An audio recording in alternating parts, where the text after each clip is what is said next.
ပုံမှန်ဆိုရင် moisturizer ကလိမ့်နေတာပေါ့နော်ဒီနေ့တော့မလိမ့်တော့တောက်ပါမယ်လိုင်းပေါ်မှာနာမည်ကြီးနေတဲ့ moisturizer ထုတ်လေးကိုကျွန်မဝယ်လိုက်တယ်ပေါ့နော်သူတို့ဒါတော့ကြောက်ပွင့်ပေါ့နော်ကျွန်မကကြက်ပြုတ်ရည်ထဲကိုချက်အရိုးပြုတ်ရည်ထဲကိုဒီကြောက်ပွင့်လေးတွေကိုကကြီးနဲ့ကင်ပြီးတော့ထည့်ပြုတ်မယ်ပေါ့နော်ကပုတ်ပွက်လေးစူလာပြီဆိုလို့ရှိရင်တော့ကျွန်မကတကြားခဲလေးကိုနှစ်ခဲပဲအသုံးပြုပါတယ်ချူချိုကြီးမကြိုက်ဘူးပါပြီးတော့တရုတ်စီးသီးလေးတွေကိုလည်းတန်ရှင်းစေချင်အောင်စီကြောပြီးတော့လှိဖြတ်ပြီးတော့ထည့်ပါမယ်ကျွန်မကြောက်ပွင့်လေးကိုလည်းရေးစီးလိုက်တယ်နော်စီးလိုက်တယ်လို့မထည့်ပြောပြီးလို့ပါ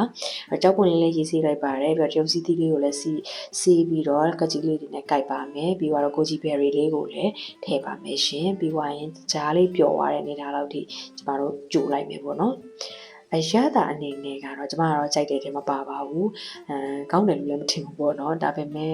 line ပေါ်မှာလည်းနာမည်ကြီးနေတဲ့ moisturizer ပေါ့နော်ကျမတို့ခန္ဓာကိုယ်အတွက်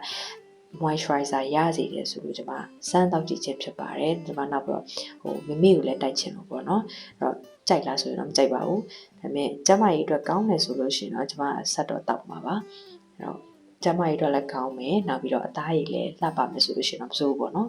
ခေဒါဆိုလို့ရှိရင်တော့ moisturizer ရည်လေးရပါပြီရှင်တောက်လိုက်ပါဦးမယ်ရှင်နောက်တစ် vlog တွေမှာပြန်တွေ့ပါမယ်အားလုံးပဲ bye bye